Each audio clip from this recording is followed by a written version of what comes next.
ছয়ের অঙ্কটা দেখো, সমান ব্যাস ও সমান উচ্চতা বিশিষ্ট তিনটে জারের প্রথমটিতে 2/3 অংশ, দ্বিতীয়টিতে 5/6 অংশ এবং তৃতীয়টির 7/9 অংশ লঘু সালফিউরিক অ্যাসিডে পূর্ণ ছিল। এই তিনটি জারের অ্যাসিড যদি 2.1 ডেসিমিটার দৈর্ঘ্যের ব্যাসের একটি জারে রাখা হয়, তবে জারে অ্যাসিডের উচ্চতা হবে 4.1 ডেসিমিটার। প্রথম তিনটি জারের ব্যাসের দৈর্ঘ্য 1.4 ডেসিমিটার হলে তাদের উচ্চতা হিসাব করে লিখি। তাহলে আমাকে দেখার আছে, দেখো এককগুলো সব একই আছে কিনা। দেখো এককগুলো ডেসিমিটার, এটাও আছে ডেসিমিটার, এটাও আছে ডেসিমিটারে, এটাও আছে ডেসিমিটারে, তার মানে একক নিয়ে আমার কোনো কনফিউশন নেই। এরপর আমাকে বলেই দিয়েছে যে সমান ব্যাস ও সমান উচ্চতা বিশিষ্ট তিনটে জারের প্রত্যেকটিতে, এই দেখো ব্যাপারটা আমি দেখাচ্ছি। দেখো এই যে জারটা দেখতে পাচ্ছ, এই জারটাতে যদি ধরে নাও পুরোটা অ্যাসিড দিয়ে ভর্তি থাকতো, তাহলে আমরা কি বলতাম কতটা এর মধ্যে অ্যাসিড রয়েছে না, এই জারের আয়তন বার করে দিলেই আমরা ওতে মোট মানে ফুল অবস্থায় অ্যাসিডের আয়তনটা বার করে নিতে পারতাম। সেটা কত, πr² হয়েছে। কিন্তু তোমাকে কি বলেছে, তোমাকে বলেছে যে জারের প্রথমটিতে জারের 2/3 অংশ, মানে প্রথমটির 2/3 অংশ, ঠিক আছে, তারপরটিতে 5/6 অংশ, দ্বিতীয়টির 5/6 অংশ। তার মানে আমার কি হচ্ছে, ব্যাস আর উচ্চতা এই দুটো সমান ব্যাস আর সমান উচ্চতা বলেই দিয়েছে। তাহলে আমি জারে যে অ্যাসিড তিনটে জার, এই যে দেখতে পাচ্ছি একটা দুটো তিনটে, এই তিনটে জারের মধ্যে অ্যাসিড যে রয়েছে প্রত্যেকটাতে ঢাললে তাদের উচ্চতাটা সমান হবে। দেখো আমার উচ্চতাটা কত, এইচ দাঁড়িয়েছে, এখানে উচ্চতাটা এইচ আমি ধরে নিয়েছি। ধরি তিনটে জারের প্রত্যেকটির উচ্চতা কত, এইচ। আমরা এককটা কি ধরবো, ডেসিমিটার ধরে নিয়েছি। এবার আমি বলেছি প্রথম জারে অ্যাসিড কতটা ধরে আছে, তাহলে বলেইছে তো প্রথমটি 2/3 অংশ, মানে প্রথমটি কত, তার 2/3 গুণিত πr²h, ঠিক আছে। আর এর মান প্রথমটি জারের দেওয়া আছে, দেখো মানে ব্যাসার্ধগুলো তো দেখো এখানে ব্যাসার্ধ, এই যে ব্যাস দেওয়া আছে, এই যে জারের 2.1 ডেসিমিটার দৈর্ঘ্যের ব্যাস, তাহলে আমরাকে ব্যাসার্ধ বার করলে 2 দিয়ে আমরা ভাগ করে নেব, সেটাই আমরা করেছি।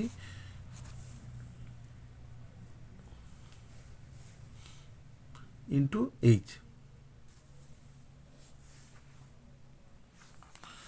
এটা ভুল বললাম। ওই যে তিনটে যে জার আছে, সেই জারের যে ব্যাসের দৈর্ঘ্য এটা 1.4, ঠিক আছে। জারের ব্যাসটা তিনটে যে জার আছে তার প্রত্যেকটি জারের ব্যাসের দৈর্ঘ্য কত, 1.4, তাহলে এর ব্যাসার্ধটা কত হবে, 2 দিয়ে ভাগ করলে কত হবে, 0.7 ডেসিমিটার, তাই তো। এখানে তাহলে আমাকে ব্যাসার্ধটা বার করে নিতে হবে।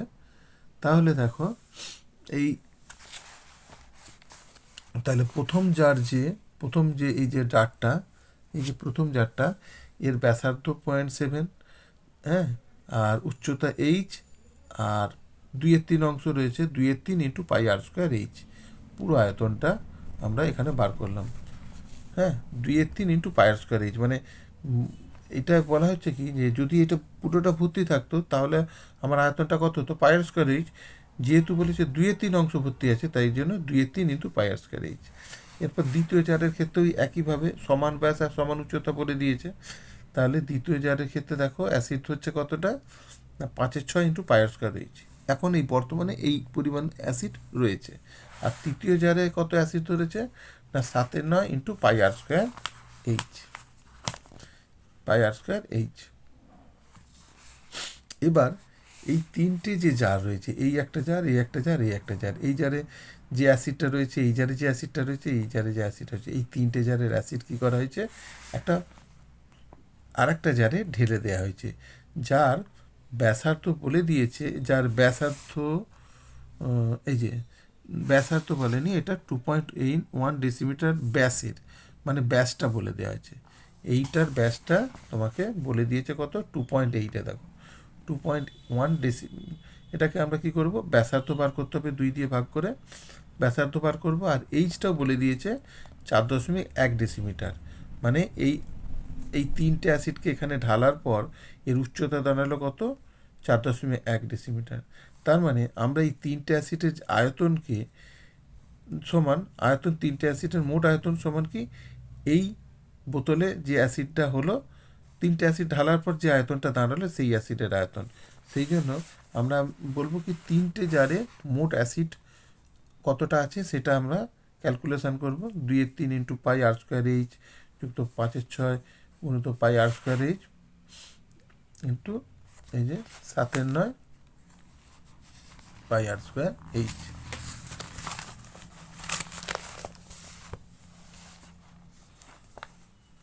দেখো পাই আর স্কোয়ার হয়েছে। এখান থেকে আমরা কি বার করব, এখান থেকে আমরা বার করব এই যে পাই, প্রত্যেকটাতে 0.7 স্কোয়ার কমন আছে, আর এইচটা কমন আছে, আর পাইটা কমন আছে। এই যে তিনটে আমরা কমন নিয়ে নিলাম। কমন নিয়ে নিলে 2/3 যুক্ত 5/6 যুক্ত 7/9 রয়েছে।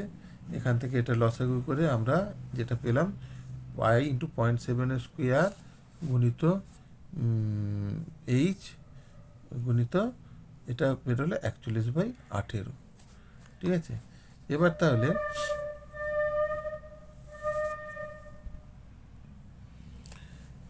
এবার যে তিনটে জারের অ্যাসিড একটা নতুন জারে রাখা হয়েছে, সেই নতুন জারে অ্যাসিড ধরে কত, নতুন জারটার ব্যাসার্ধ আর উচ্চতা দেওয়া আছে পাই, সেটা থেকে আমরা আয়তনটা বার করলাম পাই।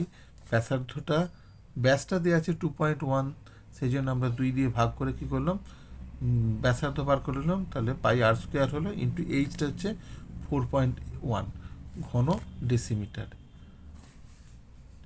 এবার দেখো এই এই তিনটেতে আমরা যেটা বার করেছিলাম, তিনটাতে আমরা যেটা বার করেছিলাম দেখো এই যে পাই, এই যে এটা পাই আর স্কোয়ার এইচ ইন্টু 41/18, এইটা সমান কি, এই যে নতুন জারে যে অ্যাসিডটা হয়েছে ঢেলার পর হয়েছে সেই তার আয়তন, এই দুটো সমান করে দিয়ে আমরা এখান থেকে এইচ বার করে দিলাম। এইচের মান বেরোলো 81/20, সেটাকে ভাগ করলাম। আমরা ভাগ করতে দেখো এই যে 4.05 হয়েছে।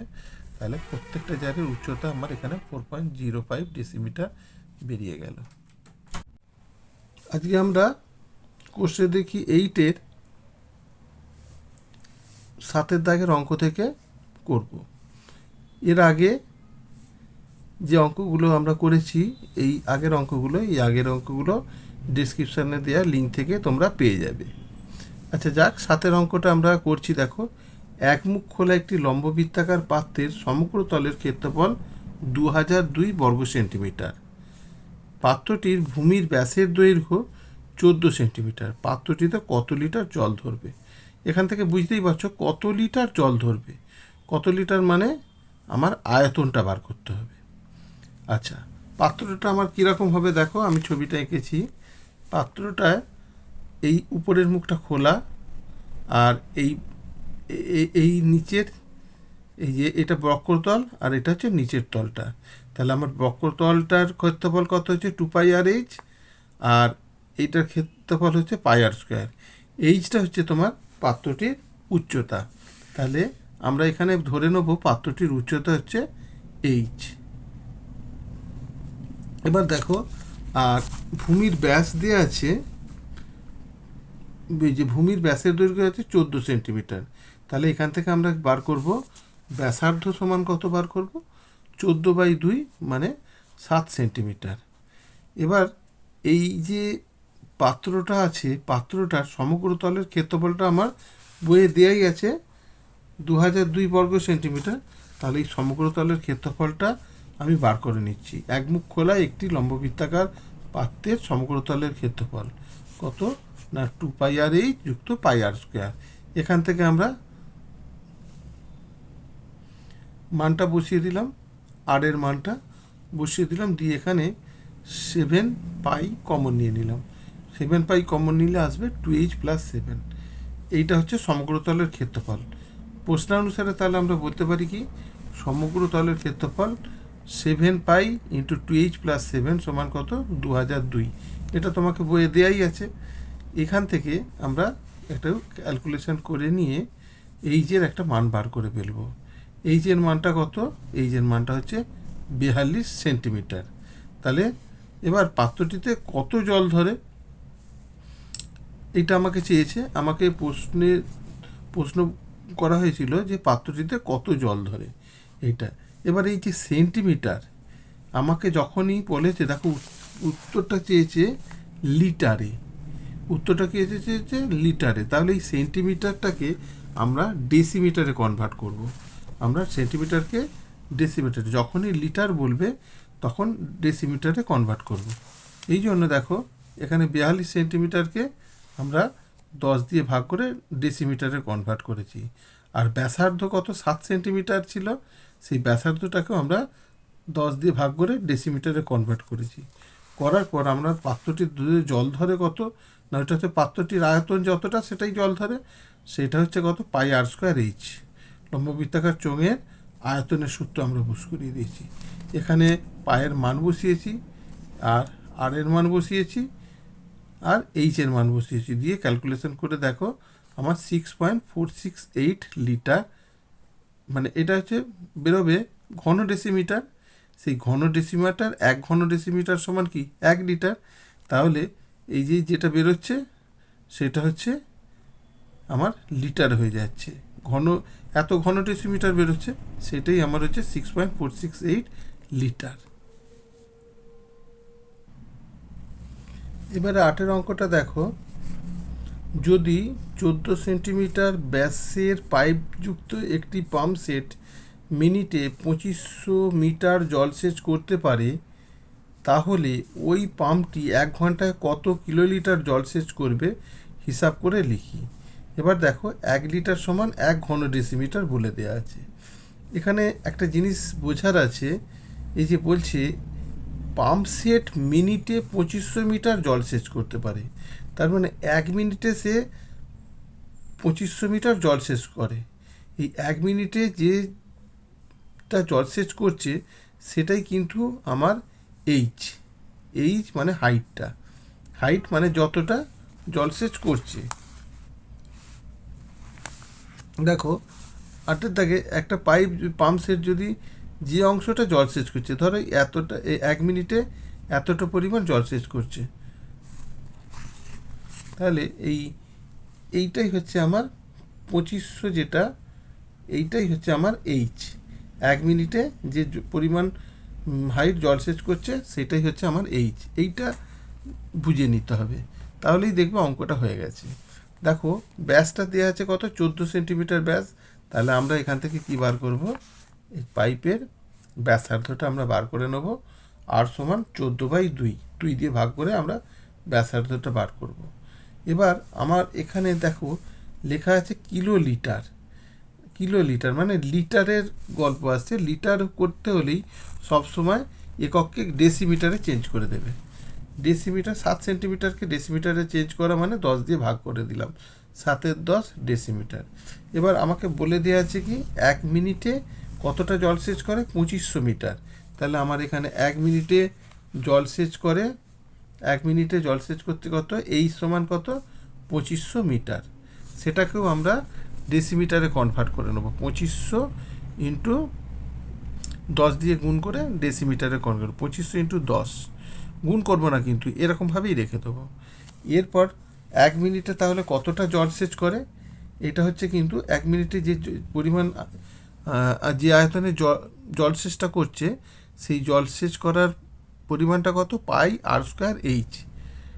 তাহলে পাই আর তো দেওয়া আছে এখানে 7-এর 10, এটাকে দুবার আমরা লিখে দেবো 7-এর 10 গুণিত 7-এর 10, তাহলে আর স্কোয়ার হয়ে যাবে। আর এইচটা আমরা এখান থেকে বার করলাম 2500 গুণিত 10, 2500 গুণিত 10, এটা হলো ঘন ডেসিমিটার। এইটা হচ্ছে 1 মিনিটে যে পরিমাণ জলসেচ করে। তাহলে এখানটা লিখতে পারো যে পরিমাণ জল 1 মিনিটে যে পরিমাণ জলসেচ করে তার আয়তন, ঠিক আছে, এটা হচ্ছে তার আয়তন। এটা এবার দেখো আমার যে জাস্ট সাথে সাথে কেটে দিলাম, যেমন আছে তেমন রেখে দিয়েছি। এবার আমাকে বলেছে এক ঘন্টায় কত কিলোলিটার জলসেচ করবে। তাহলে 1 ঘন্টা সমান আমরা কি জানি 60 মিনিট। তাহলে আমরা 60 মিনিটে করব। 1 মিনিটে জলসেচ করছে এইটা এই 22 × 7 × 25 ঘন সেন্টিমিটার। তাহলে 60 মিনিটে কত করব, ঐকিক নিয়মের মতন শুধু 60 দিয়ে গুণ করে দিলাম। করে দিতে এটা আমার এত লিটার বেরো গেল, কিন্তু আমার উত্তর চেয়েছে কিলো লিটারে। তাহলে আমাকে কি করতে হবে, লিটারকে কিলো লিটারে করতে গেলে 1000 দিয়ে ভাগ করে দিলাম। দেখো 1000 দিয়ে ভাগ করে দেওয়ার পর কাটাকাটি করে আমরা যেটা পেলাম 2310 কিলোলিটার। কি পেলাম, 2310 কিলোলিটার। এরপর 9 অঙ্কটা দেখো, 7 সেন্টিমিটার ব্যাসের একটি লম্বা গ্যাস জারে কিছু জল আছে। ওই জলে যদি 5.6 সেন্টিমিটার দৈর্ঘ্যের ব্যাসের 5 সেন্টিমিটার লম্বা একটি নিরেট লোহার লম্ববৃত্তাকার চোঙাকৃতির টুকরো সম্পূর্ণ ডোবানো হয়, তবে তার জলতল কতটুকুনি উবড়ে উঠবে হিসাব করে লেখো। দেখো এখানে ছবিটা লক্ষ্য করো, এইটা একটা পাত্র রয়েছে। এই পাত্রের মধ্যে এটা একটা লম্ববৃত্তাকার নিরেট লোহার টুকরো আছে। এবার এখানে আমার প্রথম অবস্থায় এই পর্যন্ত আমার জল রয়েছিল, এখান পর্যন্ত আমার জল রয়েছে। এবার এই টুকরোটা আমি যখন এখানে দিলাম তখন কি হবে, জলতলটা এতটা উবড়ে উঠে গেল, এই এতটা পর্যন্ত জলতলটা উবড়ে উঠে গেল। সেই যতটা জল উবড়ে উঠলো সেই উচ্চতাটা এইচ ধরে নিলাম। তাহলে আমরা কি বলবো যে জলতলটা যতটা পর্যন্ত উবড়ে উঠলো সেই উচ্চতাটা কত, এইচ। তাহলে আমাদের যে দেখো এখানে এই জন্য লিখেছি, ধরি জলতল এইচ উচ্চতা পর্যন্ত উঠল। লোহার টুকরোটা যখনই আমরা ডুবালাম তখন জলতলটা এই উচ্চতা পর্যন্ত উঠল। তাহলে এই যে এই লোহার টুকরোটাকে এই জলের মধ্যে ডুবানোর ফলে লোহার টুকরোটার যে আয়তন হবে, এই লোহার টুকরোর আয়তন আর এখানে যে জলটা অপসারিত হলো এই অংশের এই অপসারিত জলের আয়তনের সমান। তাহলে এটাও তো একটা লম্ববৃত্তাকার চোঙের মতন নাকি, এর এইচ আছে।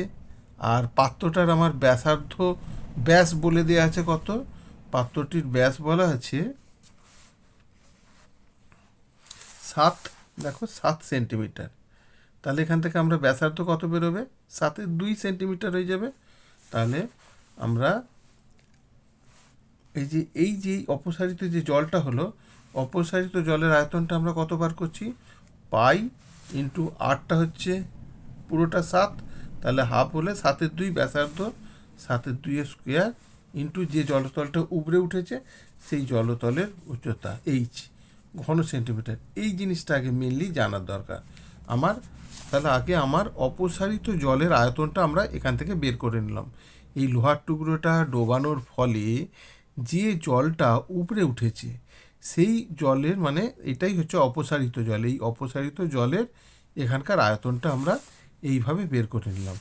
এবার কি করব, যে টুকরোটা আমি এখানের জলের মধ্যে ডুবিয়েছি সেই টুকরোটার আয়তন বার করব। যে টুকরোটাকে আমরা জলের মধ্যে ডুবিয়েছি তার আয়তন বার করব। এই যে এটাকে বলছি নিরেট লোহার চোঙের আয়তন, সেটাও দেওয়া আছে। চোঙের ব্যাসার্ধ দেওয়া আছে, দেখো নিরেট লোহার চোঙ, তার ব্যাসার্ধ দেওয়া আছে এই যে ওই জলে এই যে ব্যাসটা দেওয়া আছে 5.6 সেন্টিমিটার। তাহলে ব্যাসার্ধটা কি হবে, 2 দিয়ে ভাগ করে দাও, 2.8 হয়ে যাবে। তাহলে এই যে লোহার চোঙের আয়তন কত হচ্ছে, পাই আর স্কোয়ার, ওই যে 5.6কে 2 দিয়ে ভাগ করলে 2.8-এর স্কোয়ার ইন্টু এর চোঙের উচ্চতাটা দেওয়া আছে তোমার দেখো 5 সেন্টিমিটার। এই যে 5 সেন্টিমিটার লম্বা, তাহলে এর 5 সেন্টিমিটার এটা দিয়ে আছে। তাহলে আমরা এখান থেকে চোঙের আয়তনটা লোহার চোঙের আয়তনটা বার করলাম।